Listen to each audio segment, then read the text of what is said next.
Eu só fui entregar um café na sala dele, mas ele me puxou pelo braço e disse: "Não vou deixar você sair tão cedo daqui." Naquele momento, com meu coração acelerado e as mãos tremendo, eu não tinha ideia de que aquele gesto mudaria completamente o rumo da minha vida. Se você está gostando dessa história, deixe seu like, se inscreva no canal e comente aqui embaixo de qual cidade você está assistindo esse vídeo. Seu apoio significa muito para mim. Meu nome é Helena. Tenho 62 anos hoje. Mas essa história começa quando eu tinha apenas 23. Era 1986.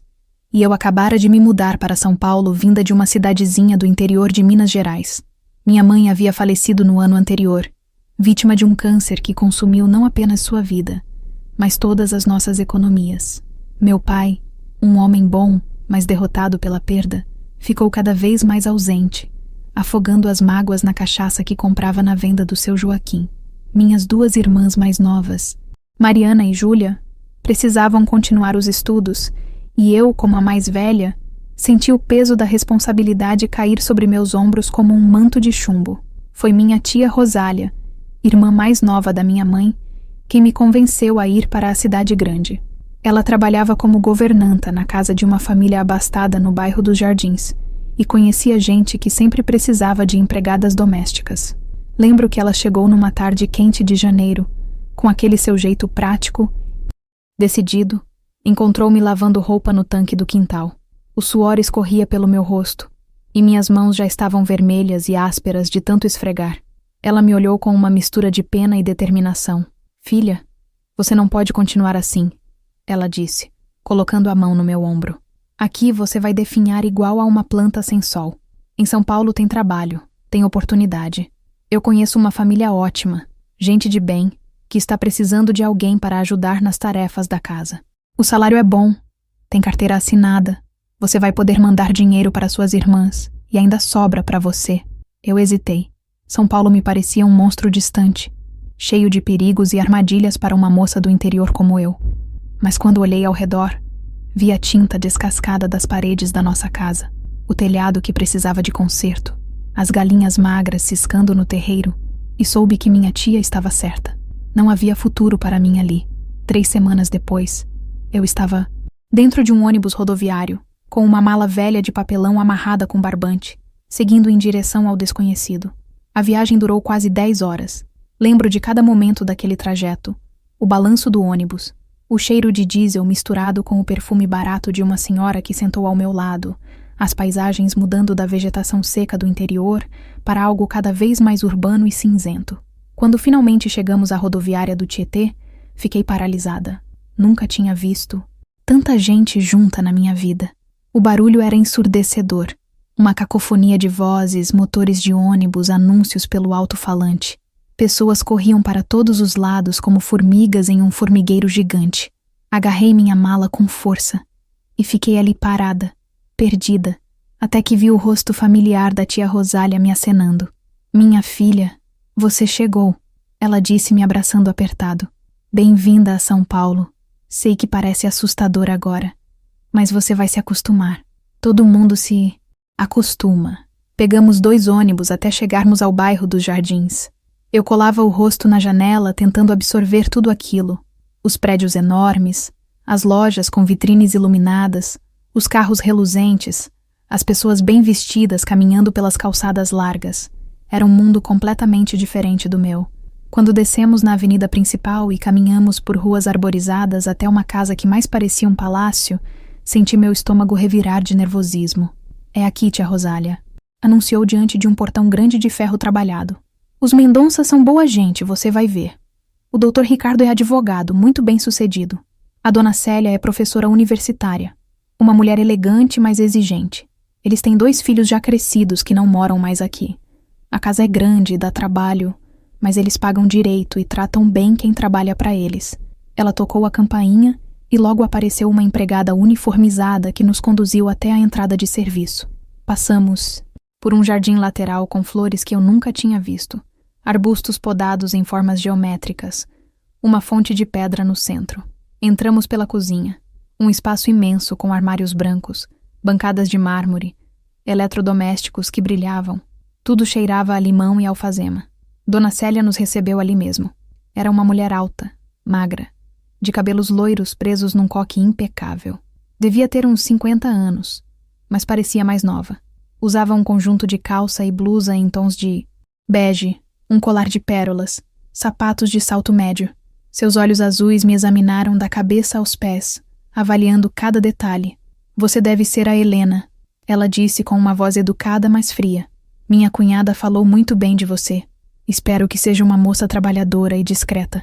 Nesta casa prezamos muito pela privacidade e pela ordem. Você vai cuidar da limpeza, da roupa, ajudar na preparação das refeições quando necessário. Terá uma folga por semana, aos domingos, e sua remuneração será conforme combinamos com sua tia. Tem alguma dúvida? Não, senhora. Eu respondi com a voz trêmula. Pode deixar que vou me esforçar muito. Ela assentiu brevemente e me mostrou o quarto onde eu ficaria. Era um cômodo pequeno nos fundos da casa, próximo à área de serviço, com uma cama de solteiro, um guarda-roupa estreito, uma janela que dava para o muro do quintal. Simples, mas limpo e organizado. Infinitamente melhor do que o quarto que eu dividia com minhas irmãs lá no interior. Os primeiros dias foram difíceis. Eu acordava às 5 da manhã, antes mesmo do sol nascer, e só parava de trabalhar às 9 da noite. Meu corpo doía, meus pés inchavam, minhas mãos ficavam em carne viva de tanto esfregar e lavar. Dona Célia era extremamente exigente. Tudo tinha que estar impecável, cada objeto em seu devido lugar, cada superfície brilhando. Ela passava o dedo nos móveis procurando poeira, inspecionava os cantos dos cômodos, verificava se as toalhas estavam dobradas do jeito que ela gostava. No começo, eu chorava escondida no meu quarto, sentindo saudade de casa, questionando se tinha feito a escolha certa. Mas havia uma pessoa naquela casa que tornava tudo mais suportável. O Dr. Ricardo era completamente diferente da esposa. Ele tinha uns 55 anos, cabelos grisalhos bem cortados, olhos castanhos gentis, um sorriso que iluminava o rosto. Sempre me cumprimentava pela manhã, perguntava como eu estava, agradecia pelo trabalho que eu fazia. Bom dia, Helena, ele dizia com aquela voz grave e tranquila. Dormiu bem? Obrigado por deixar tudo tão bonito e organizado. Faz toda a diferença ter você aqui. Aquelas palavras simples significavam o mundo para mim. Depois de um dia inteiro ouvindo críticas e comandos secos de Dona Célia, a gentileza do Dr. Ricardo era como um bálsamo para minha alma ferida. Comecei a prestar mais atenção nele, a esperar pelos momentos em que nossos caminhos se cruzavam pela casa. Ele trabalhava muito, saía cedo e voltava tarde, mas sempre encontrava um momento para me dirigir uma palavra amável. O doutor tinha um escritório no segundo andar da casa, um cômodo amplo com estantes cheias de livros jurídicos, uma mesa enorme de madeira escura, poltronas de couro, um bar no canto com garrafas de uísque caras. Era ali que ele passava parte das noites e os finais de semana, trabalhando em processos, atendendo telefonemas, recebendo clientes eventualmente. Minha função incluía limpar aquele espaço todos os dias, sempre pela manhã enquanto ele estava em seu escritório no centro da cidade. Eu adorava aquele momento. Entrava no escritório e sentia o cheiro dele impregnado no ambiente. Uma mistura de perfume caro, couro dos livros, tabaco do cachimbo que ele fumava às vezes. Passava o pano devagar nos móveis, organizava os papéis que ele deixava sobre a mesa, esvaziava o cinzeiro, regava as plantas. Sentia-me privilegiada por ter acesso àquele espaço tão íntimo dele, por tocar nas coisas que ele tocava, por estar envolvida pelo seu universo. Depois de 3 meses trabalhando naquela casa, eu já havia estabelecido uma rotina.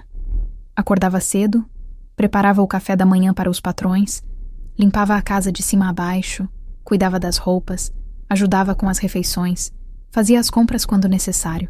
Dona Célia continuava distante e exigente, mas já não me assustava tanto. Eu aprendera seus padrões, suas manias, sabia como agradá-la. O Dr. Ricardo permanecia gentil e atencioso, sempre com uma palavra de encorajamento, um sorriso sincero. Foi numa terça-feira de abril que tudo mudou.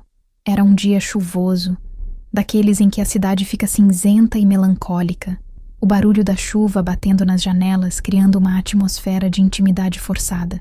Dona Célia tinha saído cedo para uma reunião na universidade e só voltaria no fim da tarde.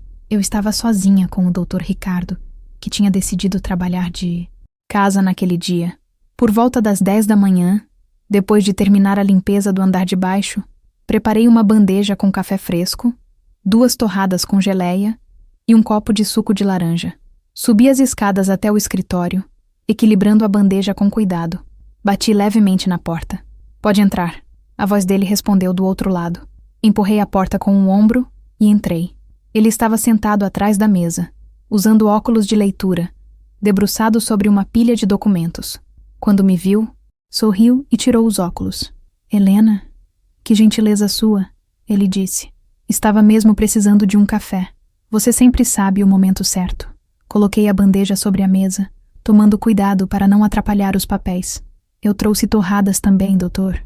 Pensei que o senhor podia estar com fome." Falei baixinho, sem olhar diretamente para ele. "Você me conhece bem", ele respondeu pegando a xícara e tomando um gole. Perfeito. Como você consegue fazer o café sempre na temperatura?" "Ideal." Senti meu rosto esquentar com o elogio. "Ah, não tem segredo não, doutor. É só prestar atenção." Respondi, começando a me virar para sair. "Helena, espere", ele disse de repente. "Você pode ficar um pouco? Queria conversar com você." Meu coração disparou. Conversar comigo? Seria algum problema? Teria feito algo errado? Me virei lentamente, as mãos suando frio. "Claro, doutor. Aconteceu alguma coisa?" Perguntei preocupada. "Não, nada de ruim", ele respondeu fazendo um gesto para que eu me aproximasse. "Na verdade, queria te agradecer pessoalmente. Você está aqui há 3 meses e tem feito um trabalho excepcional. A casa nunca esteve tão bem cuidada. Minha esposa pode ser muito exigente. Eu sei disso. Mas você tem correspondido a todas as expectativas. Mais do que isso, você trouxe uma energia boa para esta casa. Sua presença é agradável." Eu não sabia o que dizer. Fiquei ali parada, mexendo nervosamente nas mãos, sentindo borboletas no estômago. "Obrigada. Doutor, é muito gentil da sua parte dizer isso. Eu só faço o meu trabalho", tentei responder com humildade. Ele se levantou da cadeira e deu a volta na mesa, apoiando-se na beirada, ficando a poucos passos de mim. "Não é só trabalho, Helena. Tem dedicação, tem carinho. Você cuida desta casa como se fosse sua. Isso é raro de encontrar. Me diga uma coisa, você está feliz aqui?" A pergunta me pegou de surpresa. Feliz? Eu não sabia se feliz era a palavra certa. Estava melhor do que estava. Antes, com certeza. Tinha um teto sobre a cabeça, comida garantida, conseguia mandar dinheiro para minhas irmãs. Mas feliz? Sentia falta de casa, dos meus irmãos, da minha vida simples no interior. Sentia-me sozinha muitas vezes, apenas uma engrenagem numa máquina que não me pertencia. "Estou bem, doutor", respondi honestamente. "Tenho um bom emprego. Os senhores me tratam bem. Às vezes sinto saudade de casa, mas sei que estou no caminho certo." Ele ficou me olhando de um jeito diferente, como se estivesse vendo algo em mim que ninguém mais via. Seus olhos percorreram meu rosto devagar, estudando cada traço. "Saudade de casa", ele repetiu pensativo. "Deve ser difícil estar longe da família tão jovem." "Quantos anos você tem mesmo?" 23, doutor", respondi sentindo o ar ficar mais pesado entre nós. "Tão jovem", ele murmurou, "com toda a vida pela frente. Você merece ser feliz, Helena. Merece muito mais do que apenas trabalhar até a exaustão." Houve um silêncio estranho. A chuva continuava batendo nas janelas, criando um ritmo hipnótico. O escritório de repente parecia menor, mais íntimo. Eu sabia que deveria sair, que deveria agradecer e voltar para minhas tarefas, mas meus pés pareciam colados no chão. Foi então que ele deu um passo em minha direção, depois outro, até ficar tão perto que eu podia sentir o calor do seu corpo, o cheiro do perfume dele me envolvendo. Meu coração batia tão forte que tinha certeza de que ele podia ouvir. "Helena", ele disse baixinho, "você sabe que é uma moça muito bonita, não sabe? Eu deveria ter recuado, deveria ter dito que aquilo não era apropriado, que ele era meu patrão, um homem casado, que eu era apenas a empregada. Mas não consegui. Fiquei paralisada, olhando para aqueles olhos castanhos que me fitavam com uma intensidade que nunca tinha visto antes. Sua mão subiu devagar e tocou meu rosto, os dedos roçando minha bochecha com uma delicadeza que me fez tremer.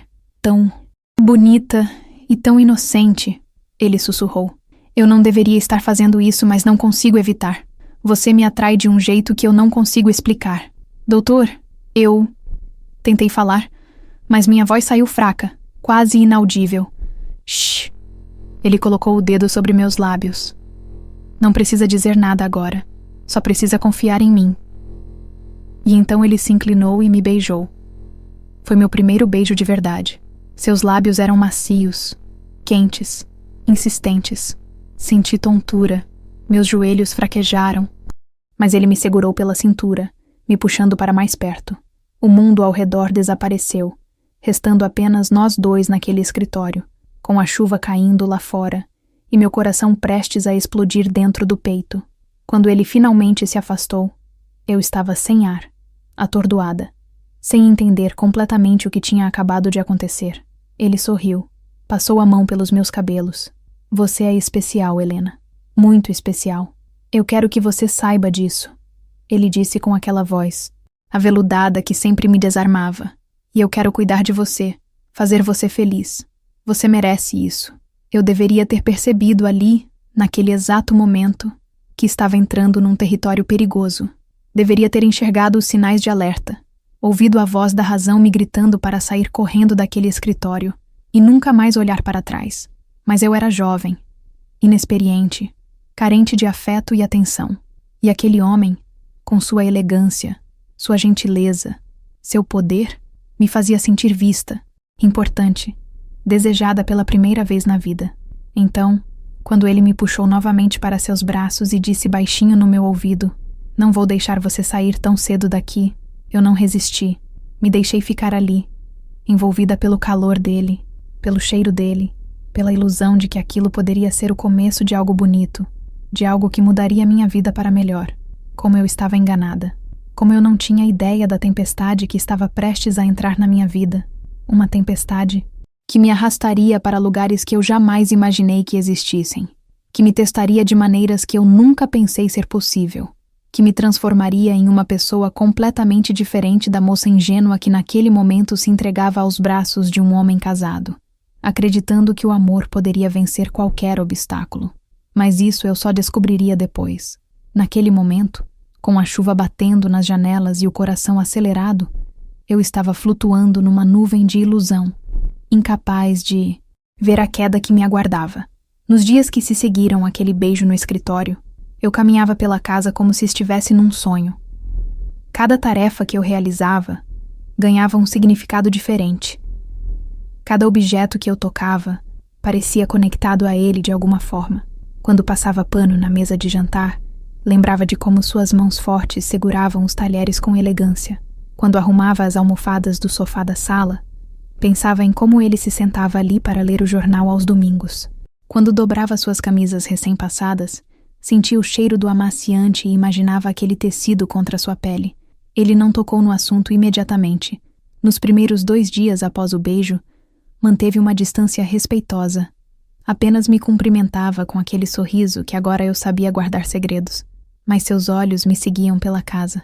Eu sentia o peso daquele olhar quando subia as escadas, quando atravessava o corredor, quando servia o jantar. Era como se houvesse um fio, invisível nos conectando, vibrando com uma tensão que só nós dois conseguíamos perceber. Dona Célia não notava nada, ou pelo menos não demonstrava. Continuava com sua rotina meticulosa, saindo cedo para a universidade, voltando no fim da tarde, inspecionando a casa com olhos de águia, fazendo suas observações cortantes sobre detalhes insignificantes. Helena, essa janela ficou com marcas de água, passe o pano novamente. Helena, as toalhas do banheiro não estão dobradas simetricamente. Helena, o jantar de ontem estava sem sal. Eu apenas concordava. Abaixava a cabeça e corrigia o que fosse necessário. Mas por dentro estava diferente. As críticas dela não me afetavam mais da mesma forma. Eu tinha um segredo, algo que era só meu, que me fazia sentir especial. Na sexta-feira daquela semana, Dona Célia anunciou durante o café da manhã que viajaria no sábado para um congresso acadêmico em Belo Horizonte e ficaria fora até segunda-feira. Preciso de alguém para apresentar meu paper sobre semiótica aplicada, ela disse, ajeitando os óculos sobre o nariz. É uma oportunidade importante para minha carreira. Ricardo, Você consegue ficar sem mim por 2 dias ou vai morrer de fome? O Dr. Ricardo sorriu de leve por trás da xícara de café. Acho que vou sobreviver, querida. A Helena cuida muito bem de mim. Além do mais, tenho alguns processos para revisar. Vou aproveitar o fim de semana para trabalhar em paz. Ótimo. Ela respondeu seca, como sempre. Helena, deixe tudo organizado para o fim de semana. Prepare refeições que o Ricardo possa apenas aquecer. E não se esqueça de regar as plantas da varanda. Elas estão ressecadas. Sim, senhora. Respondi automaticamente. Mas meu coração já estava disparado. Um fim de semana inteiro sozinha na casa com ele. A possibilidade me enchia de excitação e terror ao mesmo tempo. No sábado pela manhã, ajudei Dona Célia a colocar as malas no porta-malas do táxi. Ela me deu as instruções finais. Uma lista interminável de tarefas e cuidados, como se eu fosse incapaz de manter a casa funcionando sem sua supervisão constante. Qualquer problema, você liga para o escritório do Ricardo. Ele estará trabalhando aqui em casa. E nada de desleixo só porque não estou aqui, entendeu? Pode deixar, Dona Célia. Vai ficar tudo perfeito. Garanti, observando o táxi desaparecer pela rua arborizada. Quando voltei para dentro da casa, o silêncio era diferente. Mais denso, mais carregado de possibilidades. Fui para a cozinha e comecei a preparar o almoço, mas minhas mãos tremiam enquanto picava os legumes. Eu sabia que alguma coisa ia acontecer. Podia sentir no ar, como se sente a tempestade antes da primeira gota de chuva cair. Por volta do meio-dia, arrumei uma bandeja com o almoço e subi até o escritório. Bati na porta e esperei. Entre. A voz dele soou do outro lado, grave e tranquila. Empurrei a porta e entrei. Ele estava em pé ao lado da janela, olhando para o jardim lá embaixo, as mãos nos bolsos da calça social.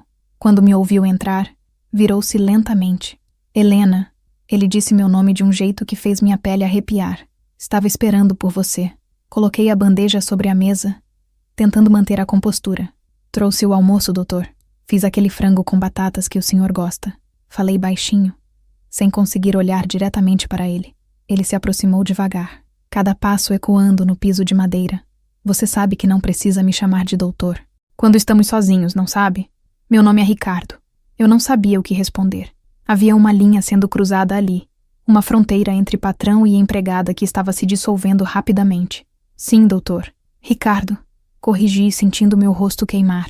Ele estava bem na minha frente agora. Tão perto que eu podia ver os fios prateados misturados aos castanhos do seu cabelo. As pequenas rugas ao redor dos olhos quando sorria. Senti falta de você essa semana, ele disse, estendendo a mão e tocando meu braço levemente. Senti falta de conversar com você, de estar perto de você. Aquele beijo não saiu da minha cabeça nem por 1 minuto. Meu coração batia tão forte que doía. Eu também. Pensei muito no Senhor, admiti com a voz trêmula. Ele sorriu, mas havia uma sombra de tristeza naquele sorriso. Você sabe que isso é complicado, não sabe? Eu sou casado, você trabalha aqui. Se alguém descobrir... Eu sei, interrompi, pegando coragem de algum lugar profundo dentro de mim, mas não me importo. Nunca senti isso por ninguém antes. Quando estou perto do Senhor, tudo faz sentido. Não deveria ter dito aquilo. Não deveria ter aberto meu coração daquela forma, me colocado tão vulnerável. Mas já era tarde demais. As palavras tinham saído e não havia como pegá-las de volta. Ele me puxou para seus braços e me beijou novamente. Desta vez com mais urgência, mais intensidade. Suas mãos percorriam minhas costas, meu cabelo, meu rosto, como se quisesse memorizar cada centímetro de mim. Eu me entreguei completamente àquele beijo, esquecendo onde estava, quem eu era, o que aquilo poderia significar. Fique comigo hoje, ele sussurrou contra meus lábios. Só hoje. Esqueça o trabalho. Esqueça tudo. Vamos apenas estar juntos. E eu fiquei. Passei aquela tarde inteira no escritório com ele. Conversamos durante horas. Ele me contou sobre sua vida, sua infância num sítio no interior de São Paulo, como lutou para estudar direito, como construiu sua carreira do zero. Falou sobre o casamento com Dona Célia, uma união arranjada pelas famílias, baseada em conveniência e status social mais do que em amor. Ela é uma boa mulher, ele disse com um suspiro cansado, mas é fria, distante. Nos últimos 10 anos, nos tornamos estranhos morando na mesma casa. Cumprimos nossos papéis sociais, Mantemos as aparências, mas não há mais nada entre nós. Eu ouvia cada palavra, absorvendo tudo, sentindo pena dele, querendo consolá-lo, querendo ser a pessoa que traria alegria de volta para a sua vida. Contei a ele sobre minha infância pobre, sobre perder minha mãe, sobre deixar tudo para trás e vir para São Paulo.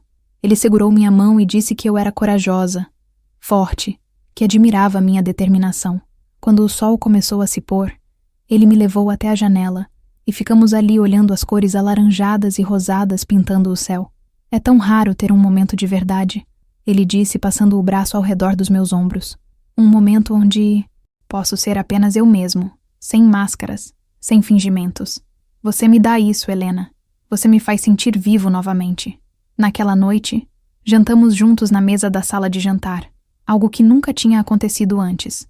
Eu, a empregada, sentada à mesa dos patrões, comendo da porcelana fina, bebendo vinho em taças de cristal. Ele insistiu. Disse que aquela noite seria especial, que queria me tratar como eu merecia. Acendi velas. Coloquei música clássica no toca-discos.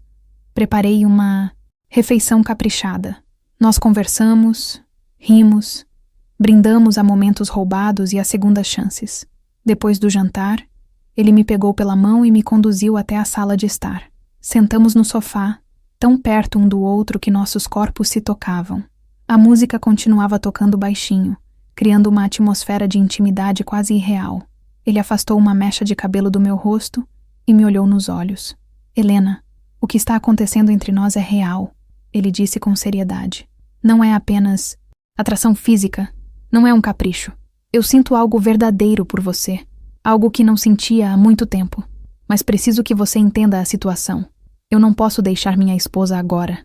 Seria um escândalo. Arruinaria minha reputação, minha carreira. As pessoas não entenderiam. Mas posso te dar atenção, carinho. Posso cuidar de você discretamente.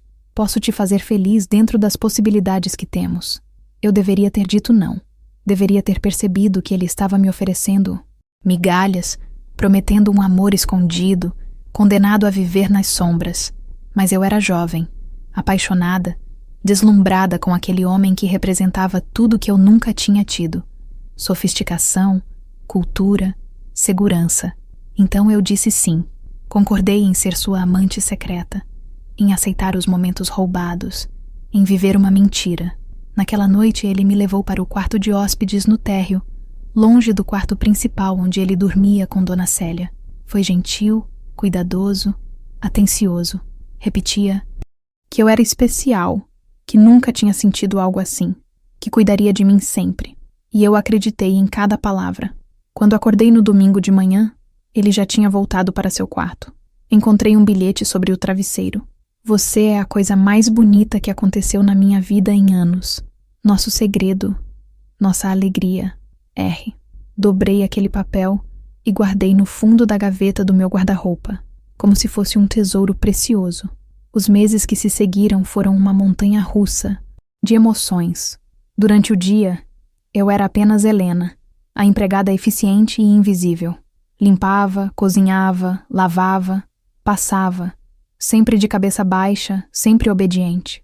Dona Célia continuava com suas críticas e exigências, sem fazer ideia de que à noite, quando ela já estava dormindo, seu marido descia as escadas em silêncio e vinha para o meu quarto. Ricardo era cuidadoso. Nunca corremos riscos desnecessários.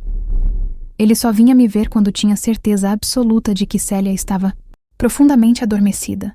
Geralmente depois que ela tomava o remédio para dormir, que usava todas as noites. Ficávamos juntos por 1 ou 2 horas no máximo, conversando baixinho, nos tocando com a urgência de quem sabe que o tempo é curto e precioso. Ele começou a me dar presentes. Eram coisas pequenas, discretas, que eu podia esconder facilmente.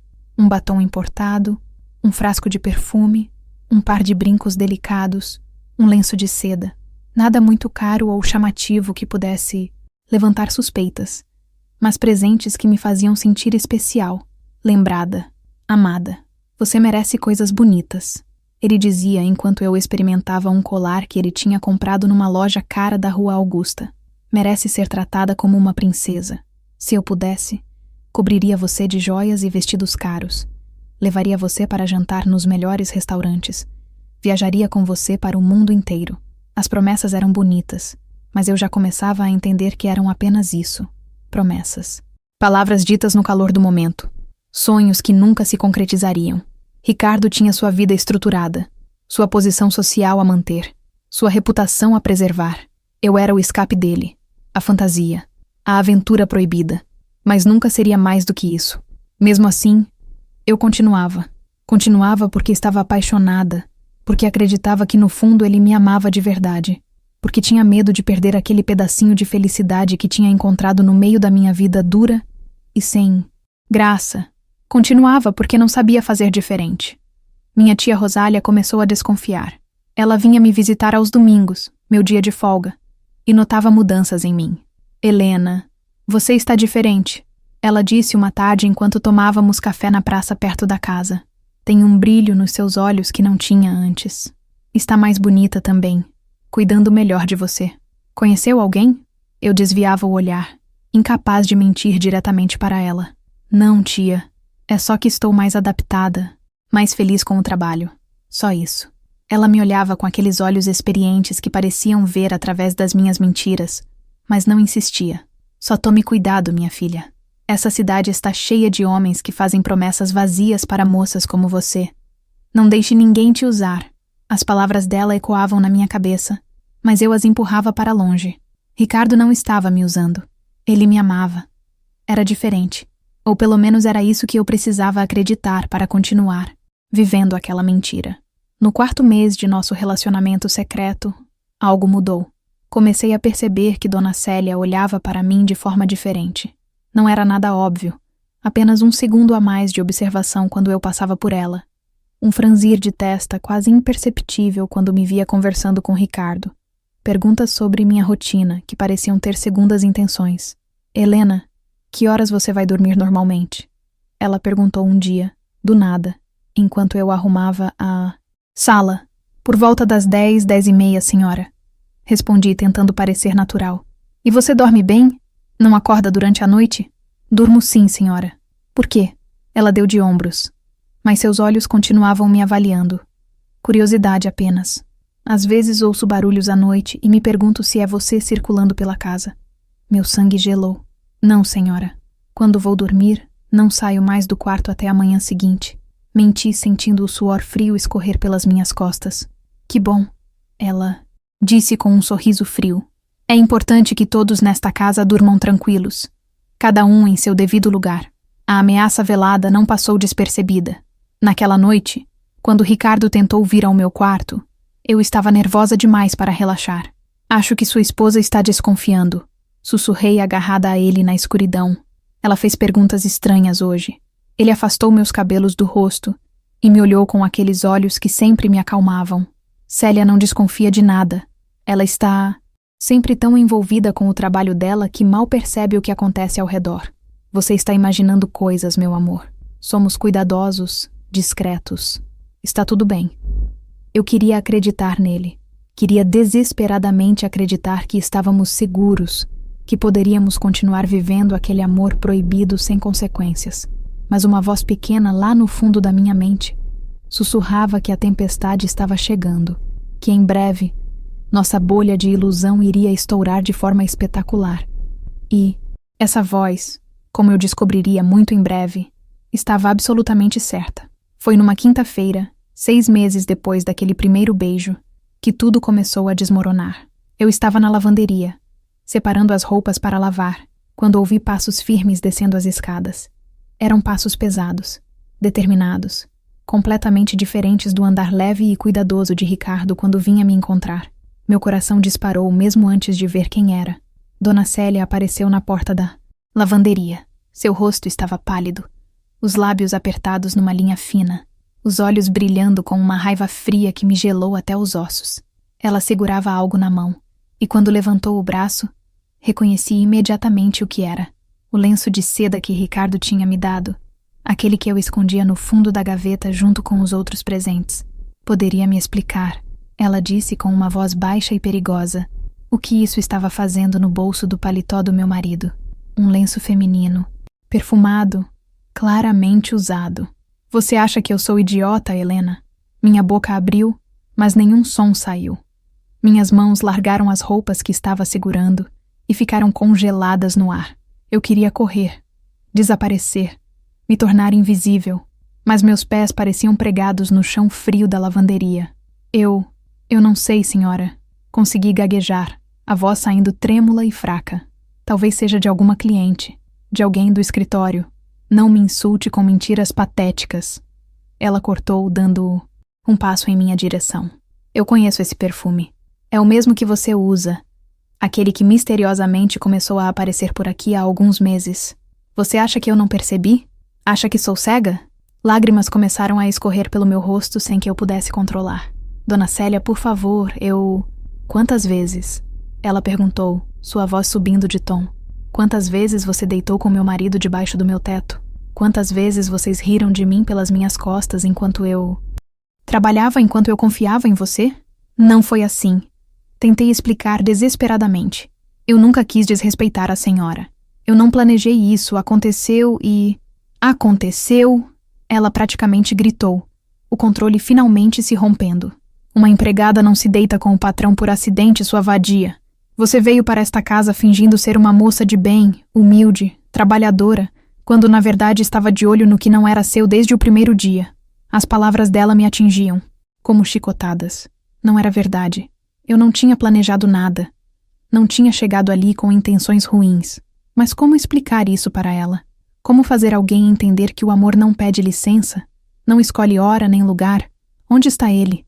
Perguntei de repente, procurando por Ricardo com os olhos. Ele precisa explicar para a senhora. Ele precisa contar como foi de verdade. Ela soltou uma gargalhada amarga, sem humor. Ele?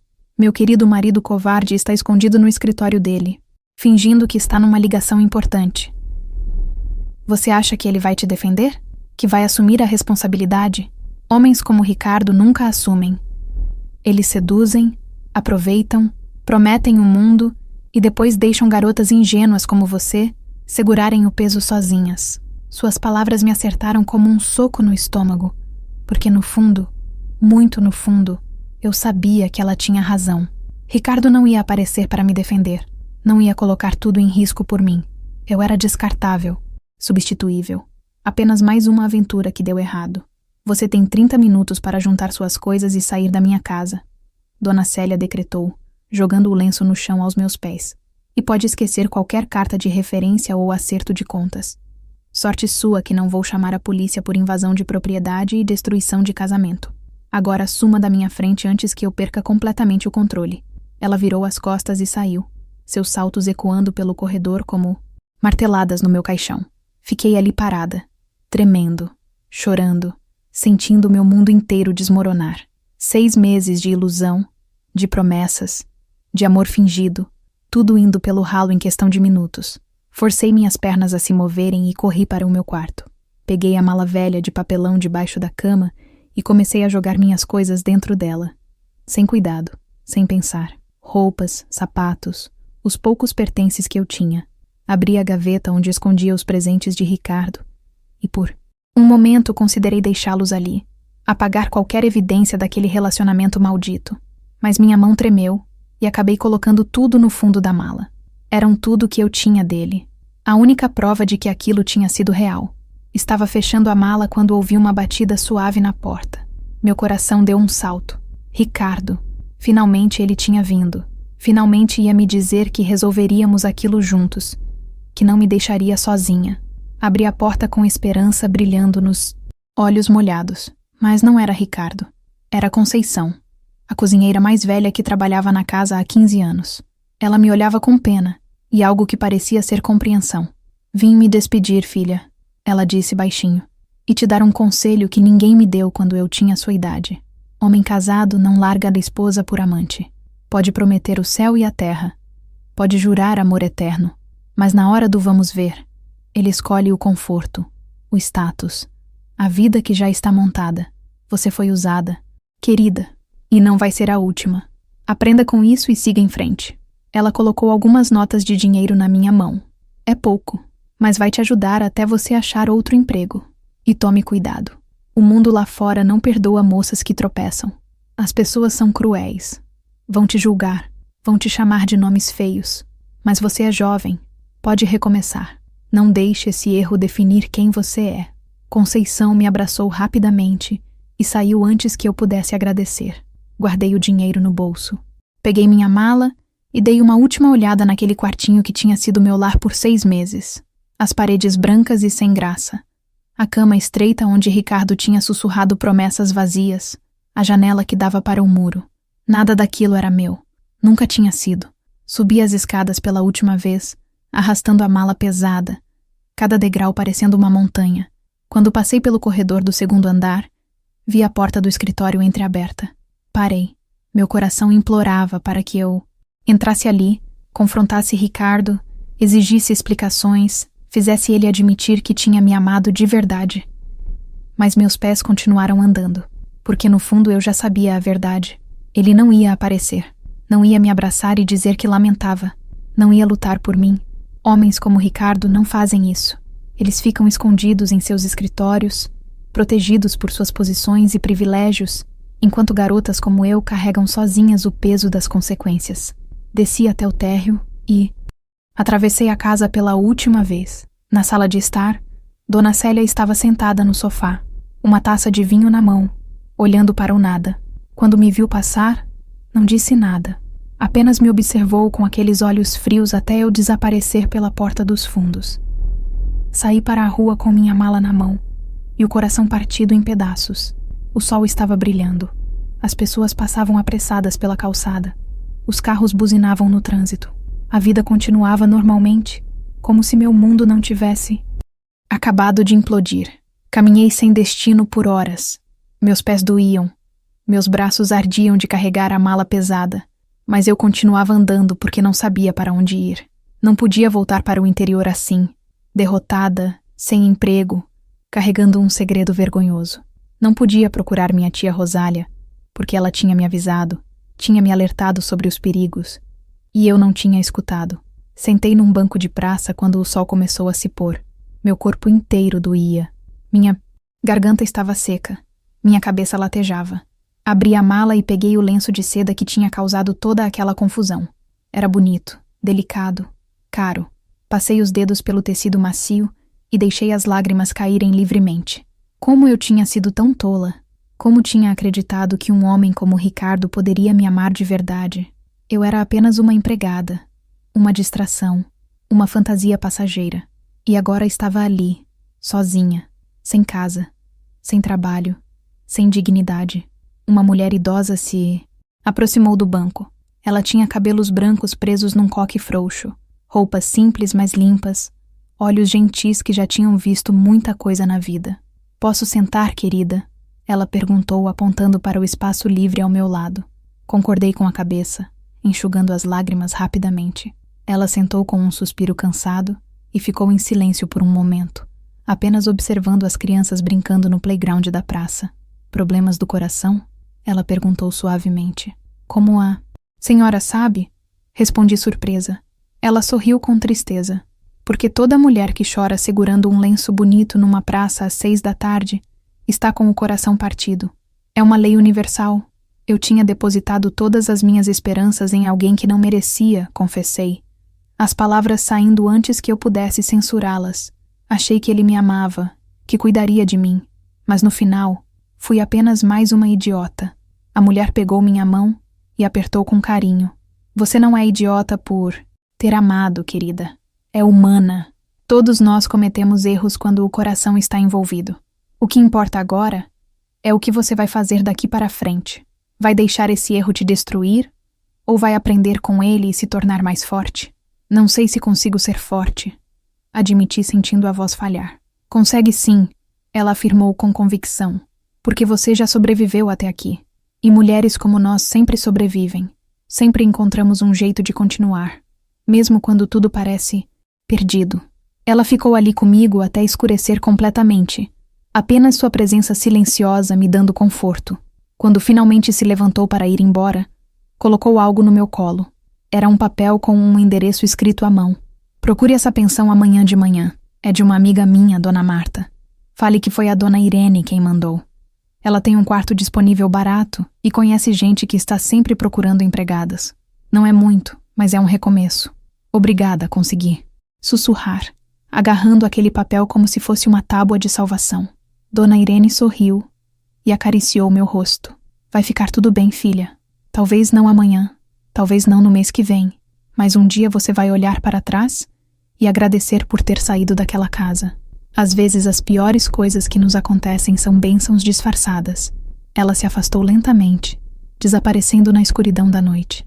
Fiquei ali sentada mais um pouco, olhando para o papel na minha mão, sentindo algo pequeno e frágil começar a crescer dentro do meu peito.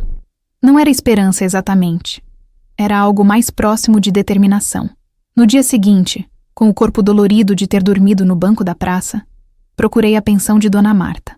Era um sobrado antigo numa rua movimentada do bairro da Liberdade, com pintura descascada mas limpa, cheiro de comida caseira vindo da cozinha.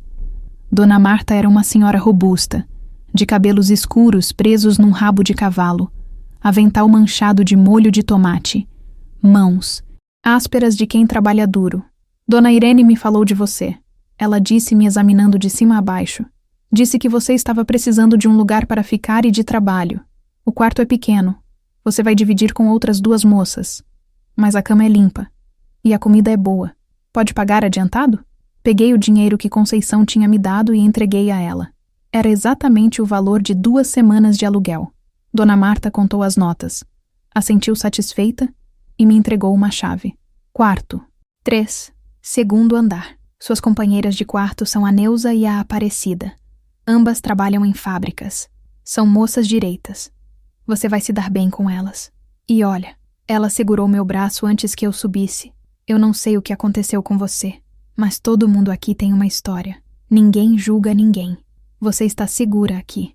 Aquelas palavras simples me fizeram chorar de novo, mas dessa vez eram lágrimas de alívio. Subi para o quarto e encontrei um espaço apertado com 3 camas. Um guarda-roupa compartilhado. Uma janela pequena, mas era meu. Ninguém podia me expulsar dali por ter cometido o erro de me apaixonar pela pessoa errada. Neuza e Aparecida chegaram à noite, cansadas da jornada na fábrica de tecidos. Eram moças da minha idade, com mãos calejadas e olhos cansados, mas sorrisos acolhedores. Bem-vinda, disse Neuza me oferecendo um pedaço de pão que tinha trazido. Aqui a gente se ajuda. É a única forma de sobreviver nessa selva de pedra. Durante as primeiras semanas, sobrevivi fazendo pequenos bicos que Dona Marta conseguia para mim. Lavava roupa para famílias do bairro, limpava casas, cuidava de crianças. O trabalho era duro e o dinheiro pouco, mas era honesto. Eu era dona do meu próprio destino. Não dependia de promessas vazias de homens que só sabiam tirar vantagem. À noite, quando minhas companheiras de quarto já dormiam, eu ficava acordada, pensando em tudo que tinha acontecido. A raiva que sentia de Ricardo era proporcional ao amor que tinha sentido por ele. Como ele tinha sido capaz de me usar daquele jeito, de fazer promessas sabendo que nunca poderia cumpri-las, de me deixar enfrentar sozinha as consequências do relacionamento que nós 2 construímos. Mas aos poucos, conforme os dias se transformavam em semanas e as semanas em meses, a raiva começou a se transformar em outra coisa, em compreensão de que eu também tinha responsabilidade no que aconteceu. Eu tinha escolhido acreditar nas mentiras dele porque era conveniente, porque me fazia sentir especial. Tinha ignorado todos os sinais de alerta porque não queria ver a verdade. Tinha me colocado naquela posição vulnerável. 3 meses depois de sair da casa dos Mendonça, consegui um emprego fixo numa loja de tecidos no centro da cidade. O dono, seu Antônio, era um senhor sério, mas justo, que pagava em dia e tratava as funcionárias com respeito. Eu trabalhava no caixa, atendia clientes, organizava o estoque. Era um trabalho simples, mas me dava dignidade. Foi nessa loja que conheci o Geraldo. Ele era motorista de caminhão. Entregava mercadorias para a loja uma vez por semana. Um homem simples, com mãos grandes e calejadas, rosto marcado pelo sol, sorriso tímido. Começamos a conversar durante as entregas. Apenas amenidades no começo. Mas aos poucos fui percebendo que ele era diferente de Ricardo em todos os sentidos. Geraldo não fazia promessas grandiosas. Não falava de amor eterno ou de me cobrir de presentes caros. Ele era direto, honesto, transparente. Você é uma moça bonita e trabalhadora, Helena, ele disse um dia enquanto descarregava caixas. Se você me der uma chance, gostaria de te levar para tomar um café depois do seu expediente. Hesitei. A ferida ainda estava fresca. A desconfiança ainda era grande. Mas havia algo na simplicidade dele, na sinceridade dos seus olhos, que me fez dizer sim. Nosso primeiro encontro foi num botequim modesto perto da loja. Tomamos café com pão de queijo. Conversamos sobre nossas vidas. Ele me contou que era viúvo. Tinha perdido a esposa num parto há 5 anos. Criava o filho pequeno com a ajuda da mãe. Era um homem que conhecia a dor, a perda, a responsabilidade. Não era um romântico, mas era real. Você já amou alguém antes? Ele perguntou de repente, me pegando desprevenida. Pensei que tinha amado. Respondi escolhendo as palavras com cuidado. Mas aprendi que amor de verdade não te faz sentir vergonha. Amor de verdade não precisa se esconder. Ele assentiu compreensivo. Eu também já me machuquei, Helena. A gente aprende que o que importa não são as palavras bonitas, são as atitudes. É estar presente nos momentos difíceis. É respeitar. É construir junto. Começamos a nos encontrar regularmente. Geraldo era paciente, respeitoso, não apressava nada. Levou 6 meses até me beijar pela primeira vez, e quando finalmente aconteceu, foi completamente diferente dos beijos de Ricardo. Não tinha aquela urgência desesperada, aquele gosto de proibido. Era tranquilo, seguro, honesto. 1 ano depois de sair da casa dos Mendonça, Geraldo me pediu em casamento. Não foi nada grandioso, nenhum restaurante chique ou anel caro.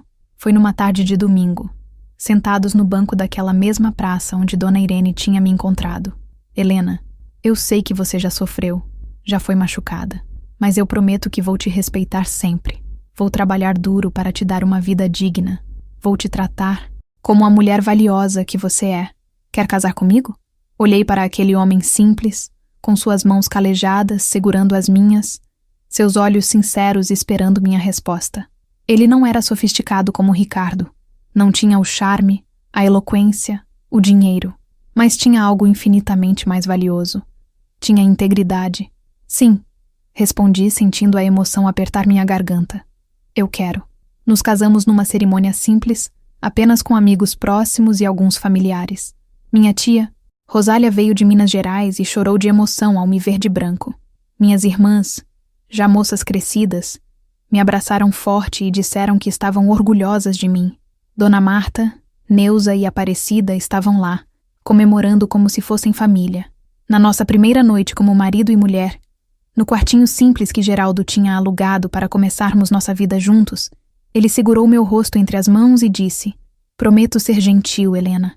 Você merece ser tratada com carinho, com respeito. Vamos construir nossa vida juntos, no nosso tempo, do nosso jeito. E ele cumpriu. Nos anos que se seguiram, construímos uma vida modesta, mas feliz. Tivemos 2 filhos, um menino e uma menina, que Geraldo amou e criou com dedicação. Trabalhamos duro, economizamos cada centavo.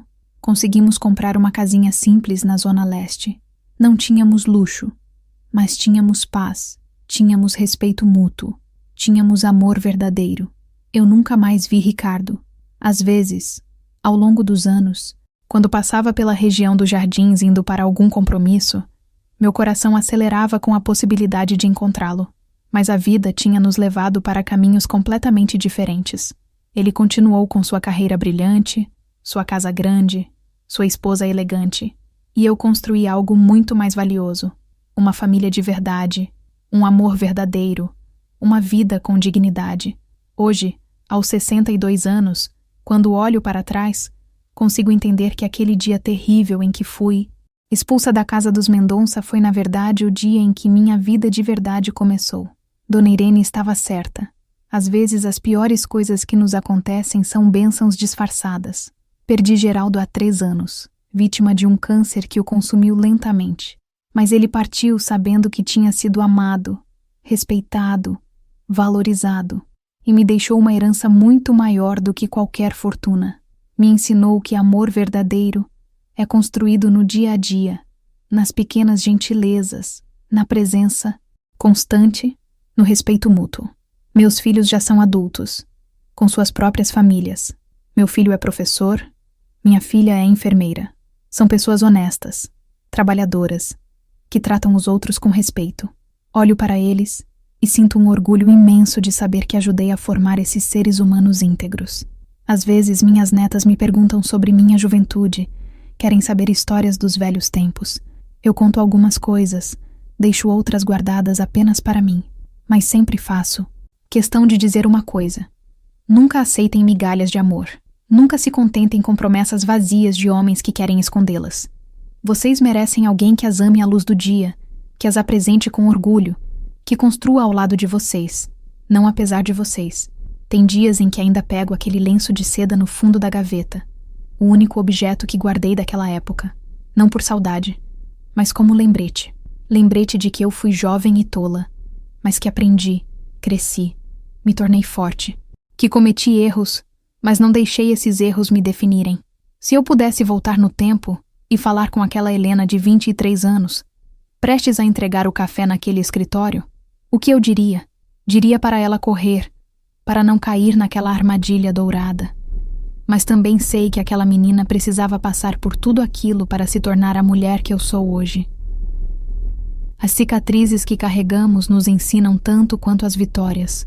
Então, para você que está me ouvindo, que talvez esteja passando por algo parecido, que talvez esteja se sentindo usada, descartada, perdida, você vai sobreviver. Pode não parecer agora, com o coração partido e o futuro incerto, mas você vai. E um dia, quando menos esperar, vai olhar para trás e perceber que aquele momento terrível foi o empurrão que você precisava para encontrar sua verdadeira força. A vida tem uma forma engraçada de nos redirecionar quando estamos seguindo o caminho errado. Dói, machuca, deixa cicatrizes, mas também nos ensina, nos fortalece, nos prepara para o amor verdadeiro quando ele finalmente chegar. E ele vai chegar. Talvez não da forma que você imagina, talvez não embrulhado no papel que você esperava, mas vai chegar, e você vai reconhecê-lo não pelas palavras bonitas ou promessas grandiosas, mas pela paz que sentirá, pela segurança de ser amada por quem você realmente é, não por quem alguém quer que você seja. Essa é minha história. Uma história de erro e redenção, de dor e superação, de ilusão e verdade.